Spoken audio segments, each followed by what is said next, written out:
So today we have this commercial microwave from a local restaurant. Customer saying that it does not work, no power to it. So we take the cover off, and first thing we notice is a blown fuse. We'll go ahead and put our testers on it, check continuity.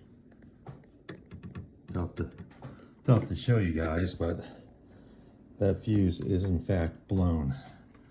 1 second. Let's see if I can do this. No continuity. Continuity. Blown fuse. Easy fix.